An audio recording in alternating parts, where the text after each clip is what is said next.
Desenvolver aplicativos Android não é uma tarefa fácil, principalmente se você está aprendendo agora e está vendo um monte de informação que você vê na documentação, vê em vídeos, artigos, amigos, colegas de trabalho, que diz aí que você precisa aprender. E eu tenho certeza que nesse momento você deve ter bastante dificuldade para saber por onde você deve começar, onde você deve focar, o que faz sentido estudar, o que não faz, e eu vou aproveitar esse vídeo exatamente para trazer tudo o que você precisa saber em relação a esse roteiro, a esse roadmap para desenvolver aplicativos Android.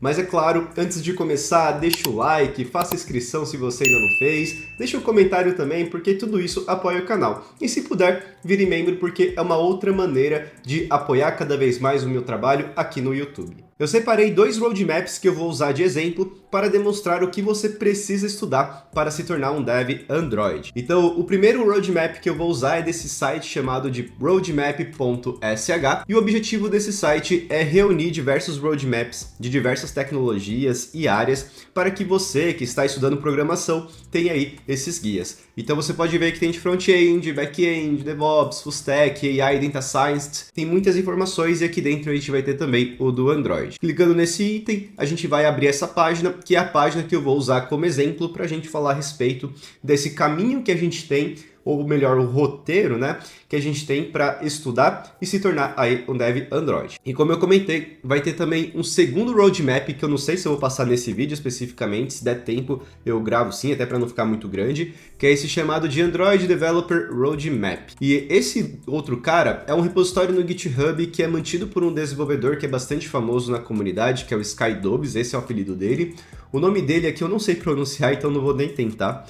E ele basicamente oferece aqui um README mostrando um PNG bem grandão com esses pontos que você precisa se atentar durante esse roteiro, esse caminho que você vai ter como um dev Android. Então eu também separei aqui o PNG bem grandão, mas novamente, muito provavelmente eu não passe aqui nesse PNG. E se eu passar vai ser algo muito rápido, tentando pegar pontos que o primeiro roadmap não passou. Voltei aqui no roadmap do ponto .sh. E inicialmente, como você pode ver, em qualquer roadmap que você estudar, vai ter essa ideia de você pegar uma linguagem. Então aqui no Android também não vai ser diferente, a gente tem duas opções. Eu já comentei aqui no canal em um vídeo que eu falo a respeito de Java ou Kotlin no ambiente do Android e mantenho a mesma opinião. A preferência é que seja Kotlin, projetos mais recentes serão em Kotlin. A comunidade, os desenvolvedores do Android também vão orientar você a seguir dessa forma, porque é a linguagem onde a Google, os desenvolvedores do Android meio que adotaram como linguagem primária, vamos dizer assim.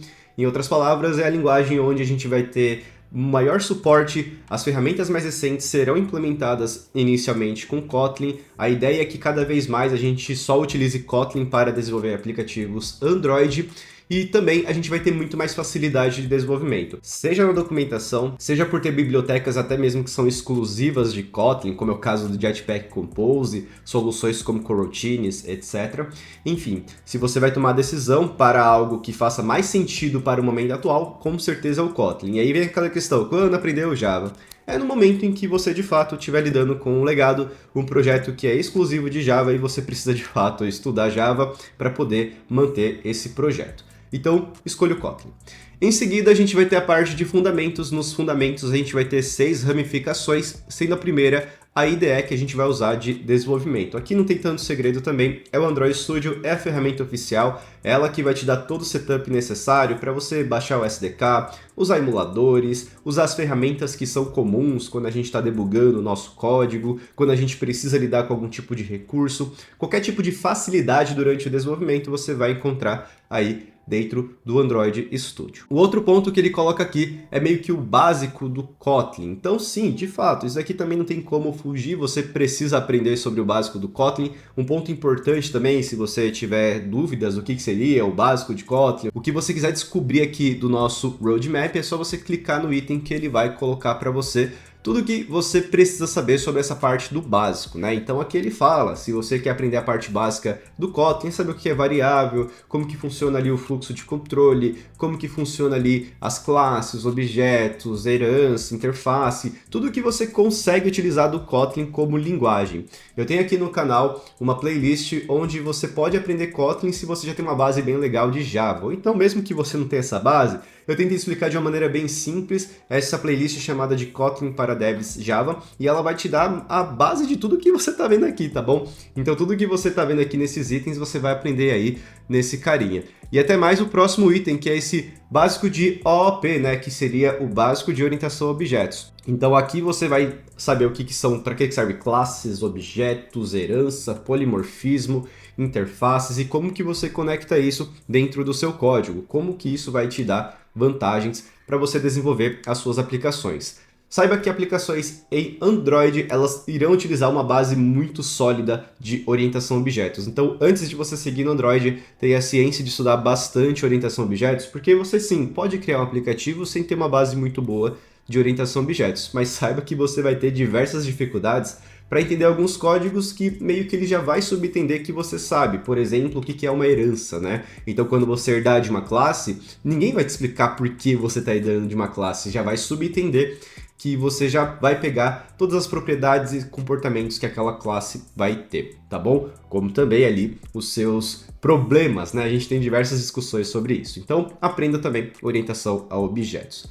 O outro ponto é falando sobre estruturas de dados e algoritmos, então sim, isso daqui é um ponto muito importante que você precisa aprender, porque as estruturas de dados vão ser muito comuns aí no nosso dia a dia. Então lista, mapa, conjunto, todo esse tipo de estrutura é algo muito comum e muito normal de a gente usar em qualquer código. Então a gente vai criar uma lista de produtos, uma lista de postagens, aquilo é uma estrutura de dados que a gente tem que utilizar. A gente vai fazer algum tipo de ordenação para poder verificar quais são os itens que têm o maior valor, ou então itens que têm a palavra, sei lá, bola de futebol, que seja, né? A gente vai ter também algoritmos que vai ajudar a fazer esse tipo de mapeamento, esse tipo de ordenação, tudo bem? E aí cada algoritmo ele vai ter sua vantagem, sua desvantagem, vai ter casos que alguns algoritmos vai ter uma melhor performance, vai ter outro caso que um outro algoritmo que tem uma pior performance naquele momento vai ter uma melhor performance em outro. Então saber esses pontos, né, pelo menos ter ideia da existência disso, vai ser muito importante para você conseguir desenvolver suas aplicações, para você conseguir organizar o seu código, fazer ele de uma maneira mais performática e que de alguma maneira você não tenha tanta dificuldade em desenvolver seu aplicativo, em fazer novas soluções e até mesmo testar. Então, estrutura de dados e algoritmos é algo que eu também acho essencial. Novamente, você não precisa saber tudo, você não precisa manjar muito, mas pelo menos ter ideia da existência, quando utilizar, eu acho que já vai fazer uma grande diferença. O outro ponto que a gente tem aqui é falando o que é e como utilizar o Gradle, né? Então, eu ainda não tenho um vídeo especificamente aqui no canal, pode ser que eu grave um vídeo falando o que é o Gradle e como que você pode entender ele inicialmente. Deixa aí nos comentários se você quiser saber também, mas entenda que ele vai ser a ferramenta no qual vai gerenciar todo o seu projeto Android. Então, eu não sei se isso já ficou claro para vocês que estudam Android, eu acho que eu já comentei em algum vídeo aqui no canal, mas todo projeto em Android é feito na base do Gradle, então todo projeto Android é um projeto em Gradle. A ideia é que a gente tem diversos plugins, diversos scripts, diversas tasks que já fazem todas as operações que a gente precisaria fazer na mão, vamos dizer assim, de uma maneira mais automática. Então o Gradle ele fica responsável em gerenciar tudo isso pra gente, como também oferecer diversas soluções. Então o gerenciamento de dependências, se a gente quer colocar uma biblioteca nova, é a partir do Gradle que a gente faz isso. Se a gente quer fazer algumas configurações extras, como configurar algum tipo de compilação extra, configurar algum tipo de etapa a mais que a gente vai ter ali durante o nosso projeto, também vai ser o Gradle que vai oferecer isso pra gente. E até mesmo alguns procedimentos durante a execução de algumas tasks, a gente vai fazer a partir do Gradle. Então sim, é uma ferramenta muito importante que você precisa pelo menos saber para que serve e o mínimo necessário para você conseguir evoluir nos seus projetos. E quanto mais você souber sobre o Gradle, mais você vai avançar também, porque vai ser a partir dele que você vai estruturar tudo que você precisa do seu projeto. Seja para criar multimódulos, seja para poder fazer a configuração de um Kotlin multiplataforma, enfim, o Gradle vai ser a ferramenta essencial. Você não precisa manjar muito de Gradle, né? Mas conforme você avançar, conforme você pegar mais senioridade, você vai perceber que isso vai ser necessário. O outro ponto que ele fala aqui é criar o básico necessário de Hello World ali no seu app, né? Então, aqui no canal eu já mostrei um vídeo de como você pode criar um aplicativo Android agora em 2024 do zero. Então, ali já seria um start de como você pode fazer isso. Então, é de fato, deixa eu até ver aqui, né? Usar ali o Android Studio, criar ali um projeto do Android. Nesse caso, ele está dando um exemplo de XML. A gente já vai chegar nessa parte, tudo bem? Mas entenda que você saber criar um projeto, saber se localizar no Android Studio, como que são ali as pastas, o que que é o manifesto, etc. Como que você coloca o emulador para rodar, ou então rodar num celular, serão as coisas necessárias para você começar com o seu aplicativo. Então, tenho aqui no canal todos esses pontos, desde a criação do projeto até criar o projeto e rodar no celular, no emulador. Então aproveite bastante que tem aqui no canal, você pode estudar sem nenhum problema. Então isso daqui são os fundamentos. Vendo aqui o tempo, né, eu acho que nem vai dar tanto tempo de ir para o outro roadmap. Aí eu vou contar com a participação de vocês para falar se faz sentido trazer o outro roadmap. Eu vou deixar o link aí para vocês, aí eu posso comentar em vídeo. Então seguindo adiante, a gente vai ter esse Version Control System, que seria ali o sistema de controle de versão. E isso daqui vai muito além de Android, tá bom? Isso daqui é necessário para que você, como desenvolvedor, de uma maneira geral, consiga trabalhar em time. Então é a maneira como você vai versionar o seu código, como que você vai evoluir esse código, mostrar para outras pessoas o que foi inserido, o que foi removido, o que foi alterado. E aí dessa maneira as pessoas conseguem visualizar, conseguem aceitar ou não aceitar, pegar diversas mudanças de diversas pessoas ao mesmo tempo e verificar como que a gente junta todas essas mudanças para um código principal, que é o que vai ser publicado. Então, Git, que é o sistema de versionamento, que vai fazer todo esse controle, é necessário, e aprender uma das plataformas onde tem esse suporte ao Git também, sendo o GitHub a mais famosa entre as três, que é o GitLab, Bitbucket e o GitHub. Então, aprender o GitHub eu acho que vai ser o caminho. O outro ponto agora é sobre o App Components. Nesse App Components a gente já vai ter aí uma ramificação um pouquinho maior. Então, se a gente começa a trazer um pouquinho sobre o que são App Components, basicamente são os componentes principais de entrada de um aplicativo. Sim, a gente consegue entrar no aplicativo além da Activity. Então a gente vai ter a Activity, isso daqui é fundamental que você aprenda, que é a representação da tela. Esse componente não tem como você escapar. Só que os demais componentes, como Service, Content Provider, Broadcast Receiver e Intent, nesses outros componentes, eu acho que já dá para você aprender por demanda, tá bom? Sendo Services, o componente onde ele vai ficar rodando mesmo que o seu aplicativo esteja fechado, ele não esteja ali mostrando ali em foreground, tá bom? Mostrando uma tela. Então vai ser um serviço que vai ficar disponível ali, mesmo sem o usuário usar o seu aplicativo explicitamente. O Content Provider vai ser um outro componente que permite com que aplicações compartilhe as suas informações, então vai ser uma interface mais segura de compartilhamento de informações. Eu confesso que eu ainda não utilizei aí o Content Provider, então se eu não utilizei, muito provavelmente você também não vai precisar aprender isso para conquistar a sua vaga aí de Dev Android. O outro caso que a gente tem aqui é o Broadcast Receiver. Esse cara eu acho que já é interessante, pelo menos você ver alguns exemplos, que basicamente no sistema do Android a gente tem diversos eventos, diversas coisas acontecendo ao mesmo tempo. Então se acontece uma ligação, você recebe um SMS, se, sei lá, começa a tocar uma música ou o que seja, alguma conexão de Bluetooth, etc. Tudo isso de alguma maneira é comunicado via esse processo de broadcast, que seria meio que um rádio, um sinal de rádio, tudo bem? E todo mundo que fica atento a esse sinal, ele vai ser esse receptor, o receiver. Então aprender a configurar esse componente para você ter esse tipo de habilidade, para você atuar em algumas situações que são comuns no sistema Android, vai ser importante. Então você não precisa saber isso de cabo a rabo, mas saber da existência para quando você lidar com uma situação similar vai ser importante. A Intent nada mais é do que, de fato, a maneira como o sistema do Android indica o que ele quer fazer, tudo bem? Então, dentro dela tem até 3 ramificações, que são as implícitas, as explícitas e as Intent Filter. Então, você saber essas 3, eu acho que vai ser interessante para você conhecer as possibilidades aí do Android. Então, é a partir de Intent que a gente cria uma Activity, vai ser a partir de Intent que a gente vai inicializar outros componentes também. Vai ser a partir de Intent que a gente vai até mesmo pedir para outros aplicativos realizar ações para nós, seja uma câmera, abrir uma página na web, etc. Então essa implícita, por exemplo, é o tipo de Intent que a gente não precisa deixar tão claro qual que é o tipo de intenção que a gente quer fazer. Eu não vou saber te falar quais são as intents, talvez se clicar ele vai falar quais são, mas tem uma listinha das quais a gente pode fazer isso. se eu não me engano, abrir uma URL, né, que é no navegador, é uma delas. Aí as explícitas a gente vai ter aí, de fato, esse detalhe a mais que a gente precisa colocar, tudo bem?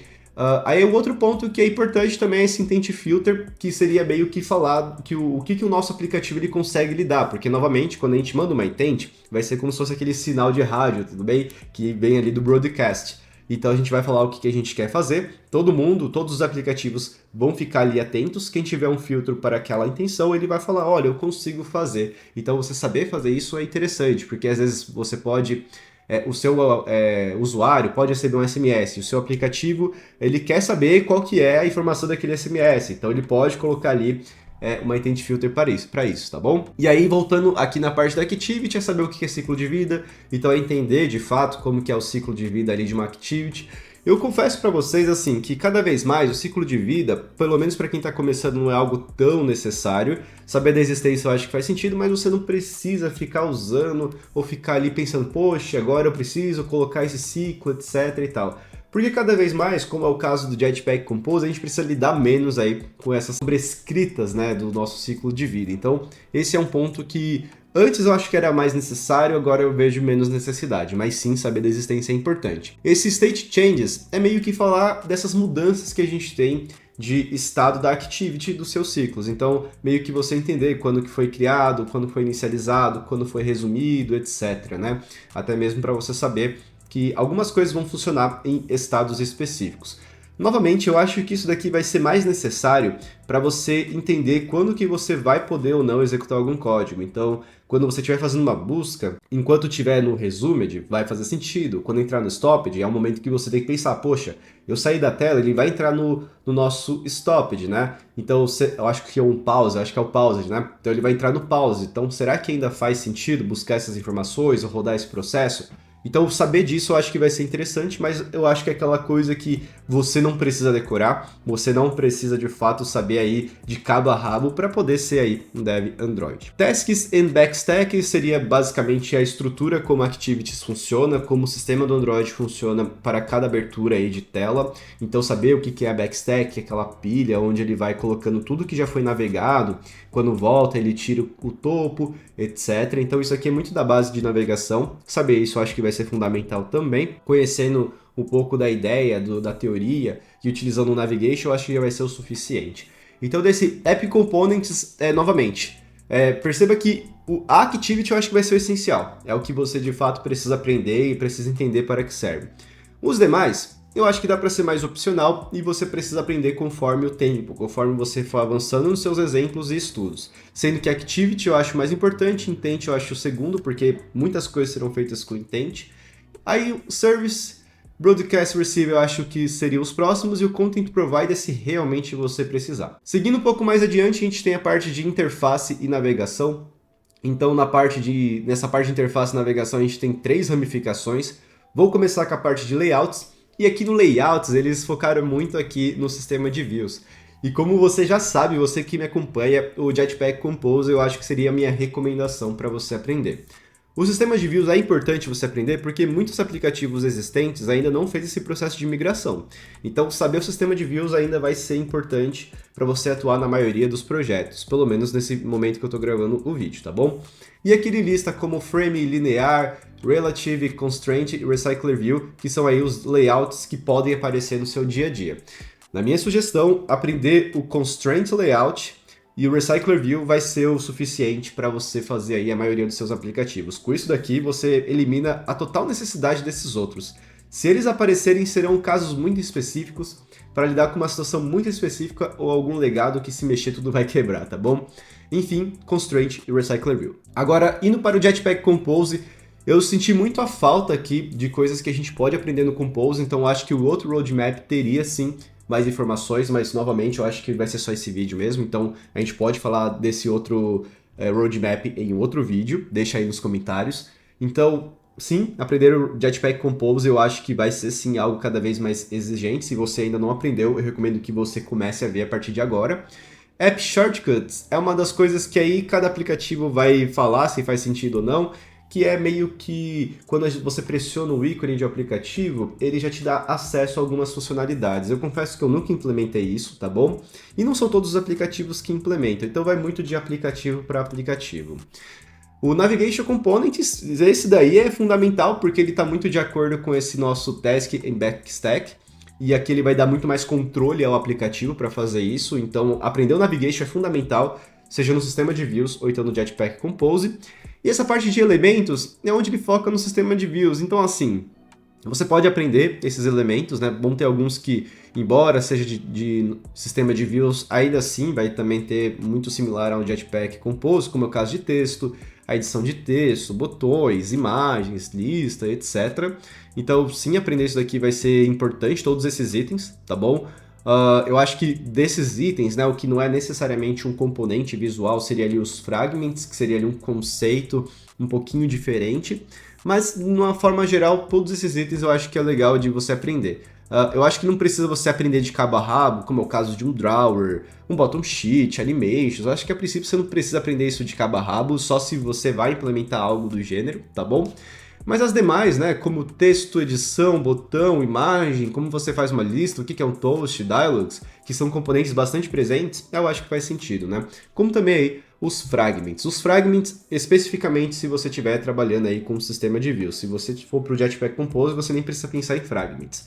Ele foi muito mais pensado para o sistema de views. E também esses outros componentes, né? Tirando o conceito de animations. Seguindo agora para outra parte que fala sobre arquitetura e design patterns, que seriam ali os padrões de projeto. Aqui sim eu acho que é um ponto onde você precisa dar bastante atenção, tá bom? Eu diria que a partir desse momento, antes de chegar aqui nessa parte de arquitetura, é onde foca muito mais na parte do front-end mesmo ali da tela, tudo bem? Na parte mais visual, conceitual do Android, então quem está começando os estudos realmente vai ter que ver aquilo, não tem jeito, os primeiros cursos serão aquilo. E aqui seria de fato ali o seu próximo passo, onde você começa a ter muito mais maturidade dentro do Android, onde você começa a se preocupar mais com qualidade, estrutura do código e do projeto. Então nessa parte de arquitetura, a primeira coisa que a gente pode ver aqui é que ela vai ter essa ramificação para esses outros itens, e também ela tem essa ramificação nessa parte de baixo, que são os padrões arquiteturais. Então, uma coisa que é muito importante é que quando a gente fala de arquitetura, a primeira coisa que muitas pessoas já falam é: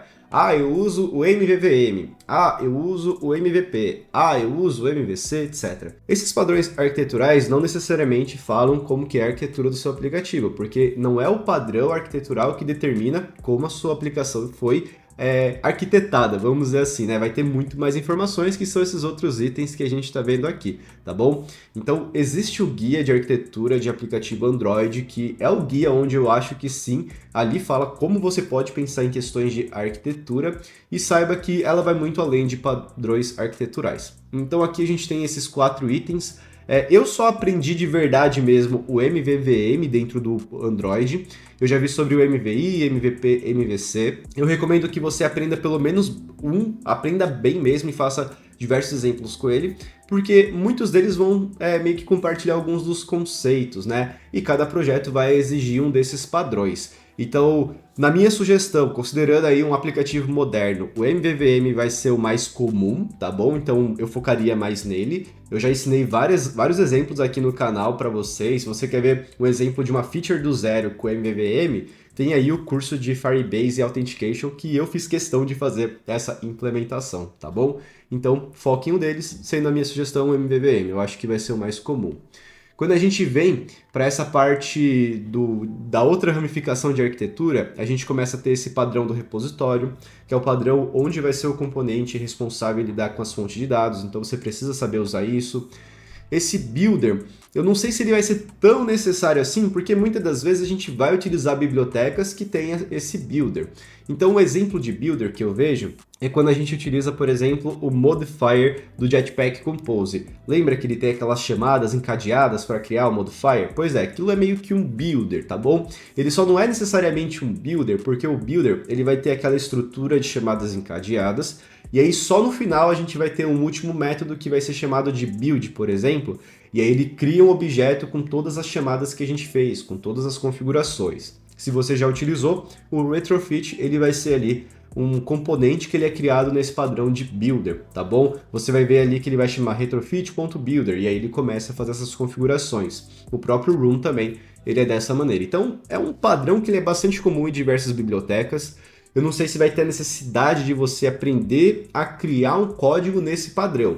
Pode ser que sim, mas eu acho que não vai ser tão necessário. Tudo vai depender aí do seu código, mas usar e saber para que serve é importante. Observer Pattern, esse aqui eu já acho que já faz muito sentido sim você focar, que basicamente é o padrão onde vai dar a reatividade do seu aplicativo. É ele que vai permitir que no momento que você faça uma ação, automaticamente, vamos dizer dessa forma, né, o seu aplicativo ele já vai conseguir fazer meio que uma reação para mostrar as atualizações. Então, quando eu clico, por exemplo, em um botão de like, né, ele simplesmente vai pegar esse evento que aconteceu do clique de botão de like, vai fazer a persistência, né, dentro ali de uma fonte de dados, e quando ele fizer essa persistência na fonte de dados e a gente tiver a confirmação, vai ter essa estrutura reativa, esse padrão observer, que meio que já vai ficar responsável em pegar essa mudança e notificar todo mundo que precisa.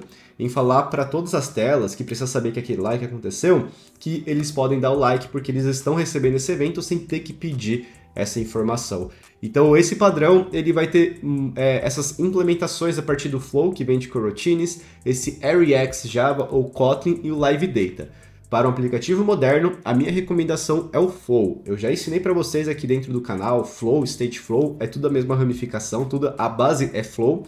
Então eu recomendo que você aprenda o Flow inicialmente como a ferramenta mais recente. E aí os demais é só se de fato você estiver lidando com um projeto que utilize eles, os famosos legados. Em seguida a gente tem esse injeção de dependência. Aqui nada mais é do que aquele padrão onde a gente recebe os objetos no momento que a gente está declarando ali a nossa classe, sem que a classe tenha a necessidade de criar esses objetos, e a gente vai ter ferramentas que facilitam isso pra gente. Então a gente tem 4 ferramentas, que é o Dagger, Hilt, Coin e Codein. Dentre essas ferramentas, as minhas 2 sugestões é o Hilt e Coin, que são as mais comuns, fáceis e modernas. Sendo o Coin a mais recomendada para esse momento, porque ele tem uma característica de ser fácil inicialmente, e também ele dá o suporte a multiplataforma. Eu ainda não comentei sobre isso, né, mas algumas das decisões também estão relacionadas a isso.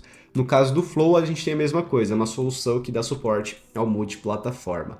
Então usar o Flow junto com o Coin nesse momento vai ser aí o combo perfeito. Em seguida a gente tem esse Factory Pattern, é um pattern que eu acho que também, da mesma maneira do Builder, você vai mais reutilizar do que implementar o código, tá bom? Então aprender ele ou não, eu acho que vai ser meio que uma consequência, então não precisa focar, mas saiba que muitas bibliotecas e códigos vão utilizar esse padrão, que basicamente é um padrão onde a gente vai ter uma interface abstraída e vai ter um código onde cria um objeto que é compatível com aquela interface, seja alguma conexão ou algo do gênero. Seguindo adiante aqui nessa parte agora do nosso roadmap, a gente sai da arquitetura e vamos para o storage. O storage sim, dentro do Android, dentro de aplicações front-end também é importante, porque a gente precisa considerar que as aplicações elas podem funcionar de maneira offline. Então vai ser a partir dessa maneira que a gente vai conseguir dar esse suporte e também salvar progressos do nosso usuário. Então o usuário que ele já passou da primeira etapa do aplicativo, não faz sentido ele voltar de novo. A gente precisa salvar essa informação e saber para onde o usuário precisa ir novamente quando ele entrar no aplicativo, né? Então Shared Preference seria uma dessas soluções, que é uma estrutura de chave e valor. Então você tem uma chave e pode salvar um valor primitivo para poder realizar alguma coisa. Então às vezes você quer deixar a opção para ter Dark Theme ou então Light Theme ali na sua aplicação. Você pode usar o Shared Preference para isso. Às vezes você quer saber qual foi o usuário que foi logado. Você pode usar o Shared Preference para saber qual que é esse usuário. Às vezes você quer saber uma opção específica que o seu usuário marcou e que ele quer que fique naquele seu aplicativo, uma configuração. Você pode usar o Shared Preferences para isso também. Um ponto importante entre o Shared Preferences é que nesse storage ele está marcando o Data Store como opções distintas, mas o Data Store nada mais é do que uma biblioteca que abstrai essa outra API do Shared Preferences. Então o que seria a abstração? Seria meio que uma camada acima que facilita a comunicação e dá acesso a outras ferramentas mais modernas. Então, por exemplo, o Shared Preferences é uma API de baixo nível. o Data Store, ele usa o Shared Preference internamente e oferece uma interface a partir de coroutines, até mesmo para ter um padrão que a gente viu que é o Observe. Então a gente tem acesso a um flow, que ele meio que fica atento quando uma mudança daquele valor altera ou não, e aí todo mundo que está interessado pode receber.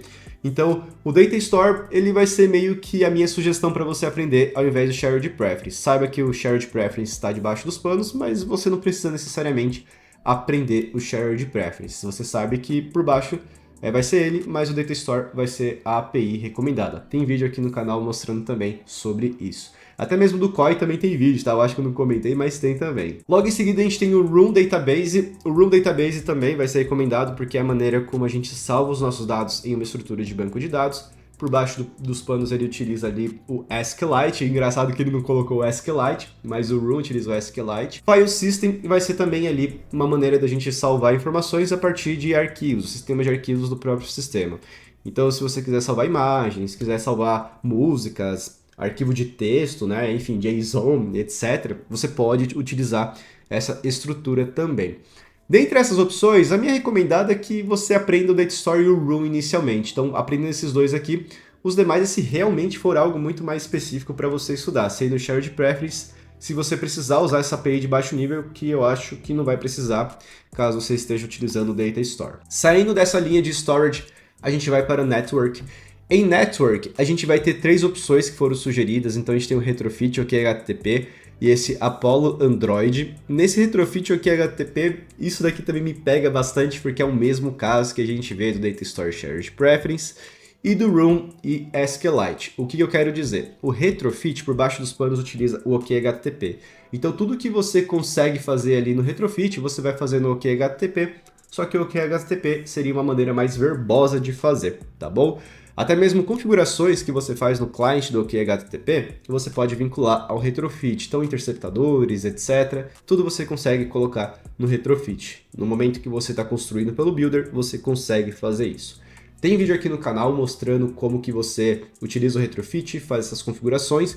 Só que aqui eu senti a falta do Ktor. O Ktor ele vai ser uma ferramenta bem recente também para fazer requisições HTTP. Tem a característica de já usar coroutines por padrão e também é uma solução multiplataforma. Então, nesse momento aqui, eu acho que aconteceu uma vacilada aqui nesse roadmap, né? Esse Apollo Android, eu confesso que eu ainda não utilizei, mas pelo que eu estou entendendo aqui nas instruções, vai ser uma ferramenta para usar o GraphQL. Nunca utilizei GraphQL no Android, então se você precisar, temos aqui o Apollo, né? Mas, novamente, o Ktor ele seria a minha recomendação, dado uma solução mais recente e moderna. Para atender todos os projetos, ou a maioria dos projetos, vamos dizer assim, aprender o Retrofit. Então, aprender o Retrofit ou Ktor seria a minha sugestão nessa parte de Network. Assincronismo, aí começa a vir aí algumas opções interessantes, que é a programação assíncrona, aquela que impede que o nosso usuário tenha a tela travada. Tem vídeo aqui no canal falando sobre programação assíncrona. Aqui sim, a gente vai ter opções de coroutine, threads, AREX Java, AREX Kotlin e esse Work Manager. Dessas opções, a minha recomendação com certeza é coroutines, com certeza é a opção recomendada, principalmente quando a gente trabalha exclusivamente com o Kotlin, por ser mais fácil, por ter diversas ferramentas muito interessantes para a gente trabalhar com esses códigos que tendem a ser mais complexos. Enfim, coroutines é a minha opção. Além de coroutines, a outra que eu recomendo também que você veja, independente de qual que seja o projeto, é essa Work Manager. A ideia dela é fazer processamentos que realmente tendem a demorar de verdade. Então, exemplos. Algum download que vai demorar, joga para o Work Manager. Algum tipo de envio de informações que vai ter um conjunto de informações muito pesados e que não é feito em segundos, minuto, manda para o Work Manager. Ele é muito importante de ser utilizado nesses momentos, porque ele já tem uma estrutura totalmente preparada para essas situações, mesmo que o aplicativo ele seja encerrado, às vezes até mesmo se for reiniciado, você tem configurações que permitem com que essa tarefa, esse job, ele ainda seja executado. Então o Work Manager ele vai ser fundamental quando você quiser ter esse tipo de garantia de coisas que realmente tendem a demorar. Coisas no geral, como por exemplo, vou mandar um post para uma REST API e algo assim, informações muito simples, né, texto de uma forma geral. Cara, coroutines ali, com retrofit, com o seu Ktor já vai ser o suficiente. O Work Manager é realmente para essas situações mais específicas. Agora esse outro que é o Common Services é onde a gente começa a sair um pouquinho ali do Android e ir para ferramentas externas. Então aqui a gente tem o Firebase. Cara, eu acho que o Firebase sim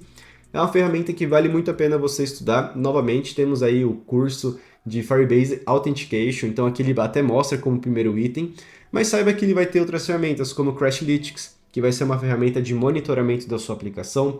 Monitoramento em aplicação é uma coisa muito importante, porque é a forma como a gente vai saber se os nossos usuários foram impactados, se a nossa aplicação teve bug, quais foram os bugs, as exceptions, até mesmo outras informações de geolocalização, quem está utilizando, quem não está, nosso público-alvo, etc. Então, você ter esse tipo de informação é muito válido, é muito importante. Remote Config ele vai te dar diversas habilidades, até mesmo de coisas a mais dentro da aplicação, como é o caso de você utilizar o que a gente chama de Feature Flag, que seria a habilidade de colocar coisas na aplicação ou removê-las em tempo real. Então, quando a gente tem essa opção, a gente consegue mapear, por exemplo, uma flag que vai falar, olha, você vai mostrar essa tela para o usuário nessas condições. Ou então, olha, eu quero remover essa tela do aplicativo e não mostrar para nenhum usuário. Você consegue fazer a partir desse Remote Config, porque o Remote Config ele vai ter essa habilidade de você marcar essa flag e você pode ligar e desligar. E aí você mostra ou não aquele conteúdo. Eu vejo muitas aplicações que abusam disso, tá bom? Então é legal você saber, até mesmo para você conseguir agora cada vez mais transformar a sua aplicação com uma solução mais flexível, tá bom? Cloud Messaging é a outra coisa que eu acho que é legal de você saber, porque é a ferramenta do Firebase que faz aí o envio de Push Notification. Para você que não sabe, o Push Notification é uma maneira na qual a gente consegue, a partir de um servidor, mandar mensagens para a nossa aplicação. E nessas mensagens a gente pode mostrar uma notificação para o usuário, a gente pode fazer uma execução de alguma coisa, enfim, o Push Notification é essa habilidade que a nossa aplicação ela não vai pedir nada, ela simplesmente vai receber essa informação do nosso servidor, que nesse caso aqui específico é o Firebase. O último cara que a gente tem aqui é esse Firestore, que basicamente vai ser o banco de dados do Firebase, então é como se fosse o Room, mas do Firebase. Ele vai ter a habilidade de salvar as coisas online, também salvar offline, isso é bem interessante, só que ele vai ter uma estrutura de dados que vai ser o NoSQL, né? Não vai ser de fato aí uma estrutura que a gente vê em tabelas. Então é uma maneira diferente de você salvar as informações, mas eu acho super válido sim você aprender esse módulo dentro do Firebase. Então esses 5 itens eu acho que são bem interessantes se você quer aprender o Firebase com o mínimo necessário de um dev Android. Seguindo um pouco mais abaixo, a gente tem esses outros carinhas, que é o Google AdMob, o Google Play Services e também o Google Maps. Esses caras são importantes, principalmente aqui o AdMob, se você colocar ali algumas propagandas, então se você vê aí os ads, propagandas, é a partir disso, é aqui que você vai conseguir monetizar. Eu não tenho conteúdo sobre isso, então talvez seja um conteúdo legal, já vi vocês pedindo aí no canal. O Play Services, isso aqui eu só preciso ter certeza, porque às vezes eu fico na dúvida, né, do que seria esse cara, né? Deixa eu só ver aqui se tem alguma coisa. Eu imagino que seja para você utilizar as coisas do Google, tá bom? Deve ter alguma coisa específica que vai ser para você sincronizar com contatos, enfim, né? Usar coisas específicas da Google. Até mesmo para você pedir localização, né? Enfim, tem algumas coisinhas aqui que eu confesso que eu não sei dizer o que especificamente faz sentido você aprender. Aí eu acho que vale um estudo, uma pesquisa, mas sim, o Google Services vai ser necessário para você acessar as APIs do Google. Isso é a maneira geral. O próprio Maps, né, que é o Google Maps, vai ser um caso desse. Você vai precisar ter acesso ao Google Services para acessar o Maps, né? Por isso que eu fiquei em dúvida o que seria ali o Services. Se você souber, deixa aí nos comentários. Saber o Google Maps eu acho que é legal, porque é uma das coisas interessantes que a gente tem em aplicações, que é a geolocalização. Então, sim, eu acho que é uma coisa interessante. Logo abaixo a gente tem esse linting, que basicamente serão ferramentas que vão observar a qualidade do nosso código. Já existem ferramentas dentro do Android Studio, mas tem ferramentas extra, como é o caso desse K-Lint, temos esse Detect, que são bibliotecas que você pode utilizar para poder verificar aí a qualidade do seu código. Se eu não me engano, aqui também entra uma outra ferramenta que é bastante famosa, que eu senti falta, que é o Sonar Cube, né? Eu ainda não tive a oportunidade de criar conteúdo sobre ele, mas é uma ferramenta bastante comum aí no mercado e eu recomendo sim que você aprenda porque vai ser exigido aí nas entrevistas, é usado aí no dia a dia em diversos times. Então entenda que essa etapa de lint é super importante para você garantir que o seu código tem uma ferramenta que fica observando e vendo o que tá ou não legal dentro do seu código, até mesmo questões de performance, tá? Então, assim, muito bom, muito importante você saber sobre isso. Talvez seja até uma coisa legal de trazer aqui para o canal, porque eu realmente não tenho nenhum conteúdo falando disso. O outro ponto agora que a gente tem aqui é o debugging. No debugging a gente vai ter ferramentas também que ficam atentas a essas opções que a gente tem para poder monitorar o que está acontecendo no código, identificar se tem algum tipo de memory leak ou então algum tipo de código vulnerável, verificar como que está o benchmark, se está executando rápido, se está mais lento do que deveria ser. Aqui foram listadas algumas ferramentas, sendo que dentre elas eu só usei essa Timber, que ela meio que vai encapsular todo o sistema de log ali do Android, tá bom? Então aquele log cat, né, que é a parte do log, ele vai ser encapsulado por esse Timber, e esse Timber por padrão, ele já tem uma configuração que ele só funciona no modo debug.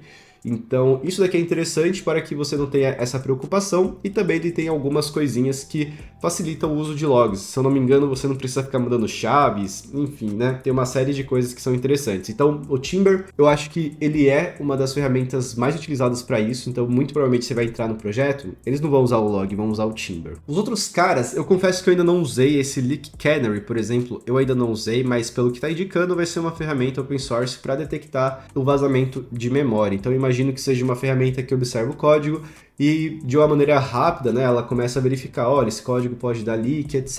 Leak de memória é algo importante de você saber, porque é assim que você consegue meio que evitar com que a sua aplicação ela use recurso demais, gaste mais bateria, gaste processamento, gaste ali recurso de memória. Se o seu usuário perceber que o seu aplicativo está usando mais do que deveria, as chances de desinstalar é maior, tudo bem? Esse outro cara que é o Chunker, eu ainda não utilizei, mas pelo que eu entendi, ele meio que vai ser o responsável em monitorar tudo que você tem de requisições HTTP e apresentar meio que um report, mostrar pra gente o que foi usado, como que está sendo a nossa aplicação em relação a essa comunicação HTTP.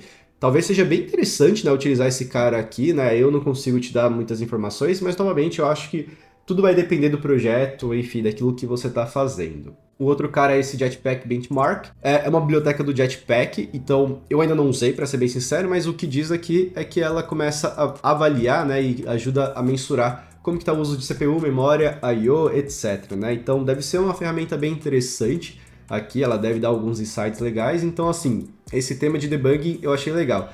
Senti falta com certeza de você aprender a fazer o debug ali do seu código, né? Então assim, esse roadmap, por mais que ele pareça completo, ele tem muita coisa ainda que não entrou, tá bom? No caso aqui de teste, Express.js realmente é algo que faz sentido, mas eu senti falta também de colocar, por exemplo, os fundamentos de teste, você saber o que é a pirâmide de teste, onde que você foca mais em criar teste, o que você foca menos, o que é teste mais rápido, mais demorado, quem tem mais fidelidade, menos fidelidade, então eu acho que deveria entrar aqui também.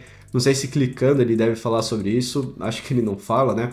Enfim, mas aprender JUnit e Expresso eu acho super válido, sendo o Expresso focado para o sistema de views. No Jetpack Compose a gente tem uma outra ferramenta. E por fim a gente tem esse Distribution, que seria esse Firebase Distribution, que seria uma ferramenta do Firebase que ajuda você a controlar para quem você vai mandar as suas releases.